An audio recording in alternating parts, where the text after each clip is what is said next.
Hi guys, hope you are doing well from wherever part of the country you are in. Welcome to our show Young and Ambitious, where we nurture and mentor young talents, political oriented, business wise, and a lot of stuff. If you feel like you have something, feel free to contact us and we'll give you a platform to market yourself. So this year 2022 is a political oriented year, and on set we have one of our politicians who is going to tell us his journey in politics, why he chose politics, and so far how it has been for him. So welcome on set, give us a brief introduction, and you can tell us when you started politics. Thank you very much, Team Young and Ambitious. Number one, let me appreciate the chance that you guys have given me to an audience, to give me an interview. It's an honor actually to be interviewed by you guys, and appreciate God for the gift of life that He has granted me. Even to see this day is not something that everybody has seen. So I really appreciate God for the gift of life, and appreciate this team for the good job that you guys are doing. Heko, you're doing a good job. I see a team that is very energetic, a young team, young tech, that is out there to ensure that things are happening, things are rolling, which is really good. So to answer your question about politics, I go by the name David Musumba. I've been in politics for quite some good period of time. Let me say not a short period. I've been in politics for quite a long period of time. Probably taking a back bench, but this time round I had decided to take a front seat. But with God doings, I want to understand that things will go on well. But the reason why I'm in politics is to ensure that our people get service. I really want to be in politics so that I ensure that my people are represented, and then my people are getting service that they really need. The reason why we elected as leaders is to ensure that we serve our electorate, to ensure that we serve the people that have given us, has placed us in those political seats. So I'm here in politics to ensure that service is guaranteed, and service is issued. Okay, so for the period that you have been in politics, do you feel like as a country we are achieving the main aim of politics? As in, are we yet there, or you feel like politics bado tuko chini, hatujafikisha lengo yenye sote tunataka politics yetu ikue? If you look at our politics, of course we have made a milestone in terms of democracy using our constitution, but still we have a lot to do in terms of ensuring that democratic rights and everything is followed. So there is a lot that needs to be done to ensure that we reach those levels that politics is not just about individuals, that politics is about everybody, is about inclusion, is about inclusivity. When you look at the politics of a place like US, we have parties, and the parties that are there are not about people, they're institutions that even if someone leaves, the institution has a constitution, believes that people believe in those institutions, rather than the Kenyan politics where we follow parties because of the individuals that are in the parties. So if our politics will go to that level where we believe the political parties are turned into institutions, and we believe in institutions and not parties as following people, then our democracy will have really matured. So at the moment, bado, we really need to up our game in terms of democracy. Once we reach there, everybody else will appreciate what is happening in our country in terms of politics. Okay, because you have told us that you have been umekuwa for a while in politics. So what are some of the challenges you faced as you started kuingia politics? Na saizi, what are some of the challenges that you are facing as a politician? The only challenge that I'll talk about, though it depends with how someone is playing his politics, the electorates have turned politics into a business in such a way that people do not elect visionary leaders and what people believe in. They elect people that bring them money. So if we can twist that and look at the detailed part of it on what is this leader going to bring in terms of development, then we'll really be far. The reason why our most of our politicians do not work for us, it's because most of them are buying the votes. So when I buy a vote, I'll not deliver. But if we can go to that deep of listening to what this person is coming to offer in terms of manifesto, in terms of what this person can deliver, then our politics will be good. So one challenge, the electorate have turned politics into a business, where sometimes if you don't have money, you will not stand a chance to win the election. Even if you had the best ideas, the best ideologies, the best manifesto, you don't stand a chance in winning election. So that is the biggest challenge in politics, where as much as they say money is not an issue in politics, it's actually a big issue in politics. You need money to ensure that things are happening in politics. If there is no money, most of the electorate won't listen to you. So that is the biggest challenge in politics. Okay, I do believe politics is a journey. So you personally, where do you see yourself 10 years from now? Do you have a vision of you becoming, maybe utakuwa like our politicians wakubwa zaidi? Okay, I'm not trying to say like from the perspective, are you aspiring to be maybe the future president, or you're not sure, or unafanya politics for now, as in where do you aspire to be? I aspire to lead the country, to be the president of our Republic of Kenya. So that's something that I'm working on. You start small as you climb up, of course. Electorate, if they give you the smaller seat, which is the most the smallest seat that we can talk of is an MCA seat. If you perform well, they'll give you an MP. From MP, you will climb the ladder to the presidency position. So I'm geared towards our presidency. That's where my vision is. So in years to come, I'll be one of the presidents. I'll be on that list of presidents that have led our country, Kenya. That's my ambition. Okay, going from our name, our show, Young and Ambitious, being a political figure and you're somewhere in politics, do you feel that young people have been given a platform in the politics sector, or do you feel we still have a lot to do as a country? We still have a lot to do as a country in terms of politics. Though there is some light at the end of the tunnel, good things are happening in terms of the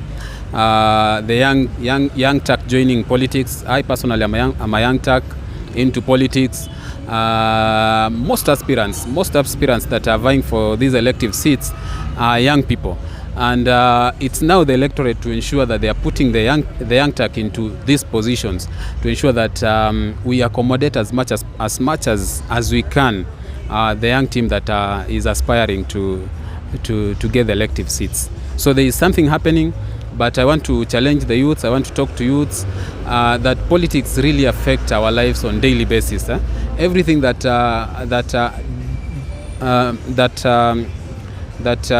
politicians do affect our lives on daily basis. So we really need to be into it. We really need to follow up what is happening. We really need to ask questions. We really need to participate.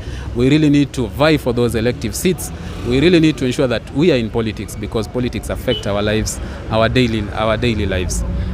In terms of youths getting chances in politics, the chances are still minimal. We still need more chances, and we need our electorate to trust in the youths and elect these youths into those positions. Okay, so before we got to interview you, we had rumors that you are aspiring to be an MCA, but due to I don't know, somebody else won the ticket. So I want to give you an opportunity. Umpigie debe. Why him? Why do you feel you should choose your party, and why him? Number one, let me put it clear that I've been vying for an MCA Biashara Ward and Tujibebe ticket, Tujibebe wa Kenya party ticket, and we went for nominations, and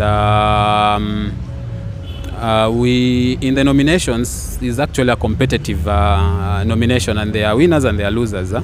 And one of our candidates, one of my competitors emerged as a winner, Kimani Nduta, a among us, the 5 of us that were aspirants, and we really appreciate what happened, and I really want us to support him as a candidate, as a team. Once we support him as a team, I'm very sure that he's a visionary leader, youth as well, that believes in youthful engagement. So number one, Tujibebe wa Kenya Party is a party that believes in honesty, openness. That's why I really want us to put Tujibebe wa Kenya Party leaders into those positions. Okay, so what can you tell the country in large as we are approaching the election period? I really want to call upon each and everybody to ensure that there is peace. Politics will come and go. Kenya is our country. Kenya will not pass, but politics will pass. My neighbor will still be my neighbor. That one that the jirani that used to sell me mboga will still sell me mboga. So let's see each other as a brother, as a sister. Let's coexist peacefully. Let's pray for our nation. Let's pray for peace. Let's pray for God to give us good leaders. Of course, it's electorates who put leaders into positions, of course, with the blessings of God. So let's ensure that there is peace. As we politic, let our politicking be peaceful. As we compete, let our competition be very peaceful. Let's coexist as brothers and sisters. That's what I'll call upon each and everybody to ensure that we... Clearly don't be fucking, you've been fucking liars. Thought that I should let you know. And you was talking freaky on the sunshine. Okay, as a political figure, kuna nini ya kuambia youth out there? Like, not based on politics only, but general, like, what do you feel like the youth need to learn from you or to hear from you? Number one, we must agree that the highest percentage of the current population that we are having are youths, and youths can really do wonders. Youths can be used to destroy, youths can be used to build, youths can be used to do anything. If today, let me use an example of a university. If a university went to strike today, I'm not calling upon any school, any university to go on strike. But if any went to strike today, go and look at those people who are striking there. You'll find a good number of them are youths. If politicians, if I, like a politician today, if I was to use someone for a group of people to do either something positive or negative, most of the time they target youths. My call to the youths is to ensure that that energy that we are having, because youths are energetic, they are vigor, they have a lot of vigor. The vigor that we have, the energy that we have, let's channel that energy towards doing constructive things. And constructive things are things that impact positively on my life. You could use that energy to study, use that energy to do your business, use that energy to work. Just ensure that something that you are doing with that time, with that energy that you are having, ask yourself questions. This thing that I'm doing, this action that I'm doing, in the next 2-5 years, where will it put me? If it's a positive, then do it. But if it's a negative, I will really ask our youths to shun away from something that will pull you behind. Ensure that anything that you are engaging in as a youth is something that will propel you in front, will give you a positive mark, will give you a positive marks. So the energy that we have, let's channel that energy towards the right direction. Don't be used by any politician to go cause mayhem, to go and cause chaos. Don't be used by anyone to go and cause chaos anywhere.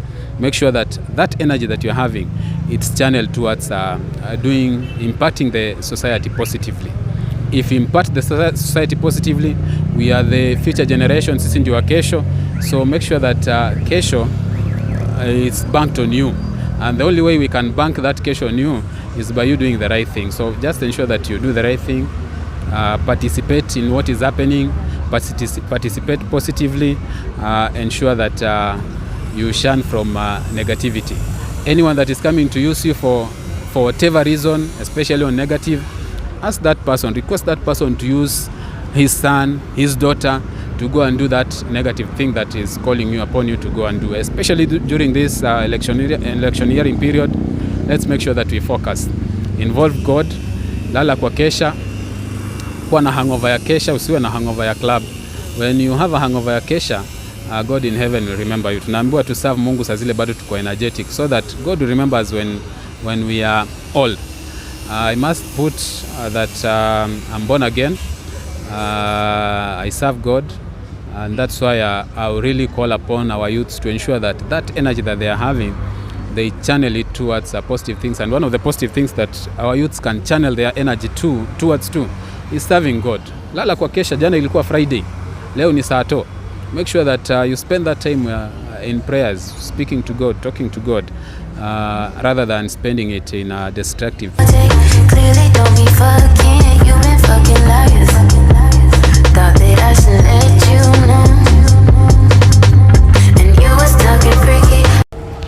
Okay, first of all, I'd like to thank you, because when you're speaking, you speak so passionately about the youth, the young people.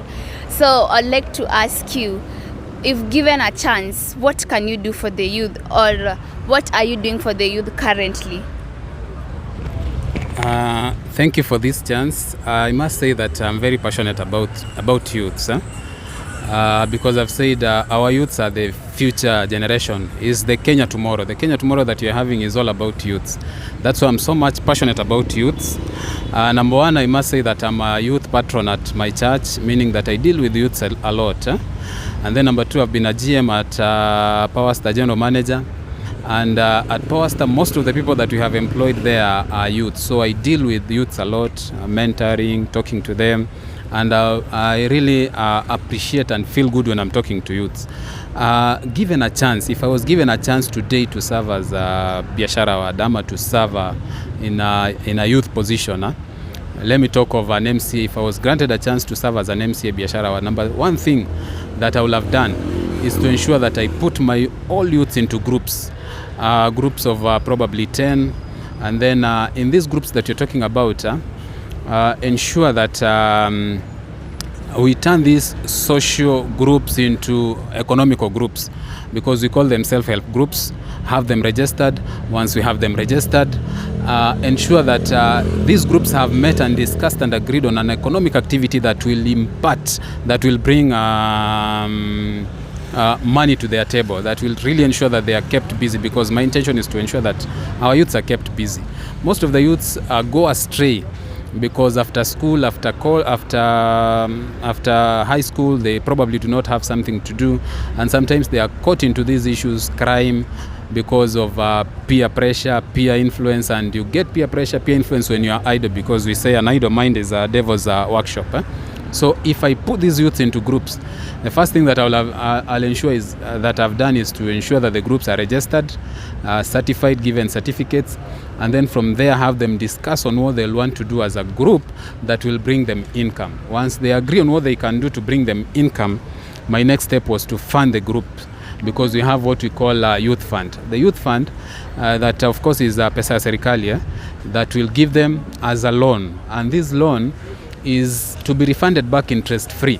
So one of the things, before I give them the money, after they have discussed, agreed on what they want to do, let's say they want to start rearing chicken, ama wanafuga pigs, what I'll do, number one, is to ensure that I've given them information, ama knowledge on what is happening, on what that economic activity that they've picked on, what does it entail. So we'll bring experts. I was to bring experts so that expert takes them through the pros and cons of what they want to undertake. So if they still feel that whatever economic activity that they're undertaking is, they can absorb, they can really push through with it, the next thing is to fund the group, ensure that whatever mradi that they wanted to undertake is happening, and then of course stay in the background following up on what is happening with the expert to ensure that that mradi stays strong, stays firm, and then earns income that will use to pay the loan, and then of course give the youths some money that they can use at home. And then number two, I really wanted to take sports very serious. We have not taken sports serious, nurturing sports from the lower tender age, there's something called CBC that the government has given us, and it's something that can really be used to ensure that we have really achieved a lot in terms of nurturing our talents. So one of the things that I wanted to do is to introduce what we call academies for each and every sport, but the major ones, starting with football, volleyball, basketball, handball. I believe those are the major ones, and then look at the gym and the boxing part of it. That is one of the things that I really wanted to take care of. How will I have managed the boxing and gym part of it? Number one is to have establish a place, which we have a lot of places in Biashara Ward that we can really use. Rebuild that place, not even use expensive materials to rebuild the place, but ensure that we have secured the place. There are gyms where youths can come and do their exercise in terms of gymming, in terms of boxing. And then once we have the place fenced, as we train these youths in terms of boxing, in terms of gymming, the next stage will have been competition, and then ensuring that they get known, and clubs selling them outside there so that they are known. I know most of them do not participate in such activities. They have talent, they feel they want to be boxers, but you wonder, if I become a boxer today, what becomes of me tomorrow? Nitaenda pale nipigwe mangumi alafu nikuje hapa nyumbani nimefura uso na there is nothing to massage the beating that I've received. So what I'll want to do is to ensure that, number one, during training times, there is nothing charged. But number two, when we are training, of course, we'll create a ring. We'll have established a ring inside the training room, a training hall, and then that ring have what we call very good screens at the far ends, where when we have a match, when we have a game that we are doing, that we are gaming, we ensure that it's marketed. Whoever is fighting against who, it's marketed very well. And then we charge. We charge as people enter the arena. We have the VIP, we have the regulars. So VIP is that person that is going to sit next to the ring, and then the regular is the one that will be watching from the screen, because the place will be surrounded with very good screens where you see as if you are near the ring. So that money that we collect there, of course, we'll use to pay the facility, and then number two, use the same money to pay these wanabondia that have been fighting there, so that every time there's a game, these guys do not leave the arena without getting something. So number one, we'll have something. Number two, we'll have something like that. I would really want to promote sports in Biashara Ward. Do the same to football, do the same to volleyball. Ensure that these youths, when they come to play, there is something that they are taking back home, and then give them to the national teams once we have confirmed that they really are ripe. The other thing that I would really love to do for the youths is to ensure that there are a lot of youths that are outside here that have what we call skills, and the skills are do not have certificates. They do not have certificates to confirm that they are skilled. And in this world that we are having, there is no corporate that will go ask for a job without them asking you for the certificate and of course the licenses. Those are government licenses. Even in the parastatals, they still ask you for license and certificate. Utakuja utuambie that you are carpenter yet you do not have papers. So there are those that have learned those things in Juakali. They were there, did masonry, amejifunza, knows how to build, but he does not have a certificate. One of the things that I would have really loved to do is to set up what we call a technical school in Biashara Ward. And this technical school was to target the youths. Number one, all those youths that are outside there that have skills and do not have certificates and licenses, subject them to exam. Once they confirm, once they pass the exam, of course give them certificates and certify them, so that when they are looking for those jobs, they'll really get them. When you walk around the kind of technical schools that we have, they target beauty, and not everybody has done beauty. We appreciate those technical schools that we are having around. They are doing a good job in terms of ensuring that our youths are engaged. But can we get welders? Can we get plumbers? Can we get masons? Can we get carpenters? certified, so that when they go outside there, they really have certificate that can back up what they're doing. And then number 2, still on youths, I really want to ensure that our youths are really engaged in such a way that they are mentored, not just mentored for life, but mentored for business. We call Biashara Wad, it's called Biashara Wad because most of the things that are happening around are business oriented. Starting from factories, we have around 68 factories in Biashara Wad. So in the 68 factories, we really need to mentor these youths towards business ideas, have them incorporated in our business workshops, invite business gurus, come and train them on what is happening in the corporate world in terms of business. So given a chance, I had good things for our youths in Biashara Wad, ensure that they engaged in economic activities that generate income, ensure that there is no youth that is outside here that does not know what will come of tomorrow. Of course, I'm not saying that the vision is dead. The vision is still alive. We are going to do what we can do in our own small ways. Given a chance, that better platform, we'll still do it another time. We have our aspirant called Kimani Nduta for Tujibebe. We must congratulate him for clinching the ticket. And as I've said earlier, it was a competitive engagement in terms of nominations, and he emerged as a winner, so we have to congratulate him. We still have our governor, who is our party leader, Honorable Kabogo, who is vying for Kiambu governor. We really call upon Kiambu residents to rally behind him and give him that vote, so that tuanzie pale, tumalizie ile kazi yenye tulianzia. You know, he was our first governor. Kuna kazi yenye hii kukamilika yenye anataka kurudi akamilishe. So I really call upon Kiambu people to rally behind him, give him that vote, so that tumalize ile kazi yenye tunafanya. And of course our women rep is called Nongari. Let's vote for him, and the rest of the people that we know they are there to deliver. So let's ensure that we put our house in order.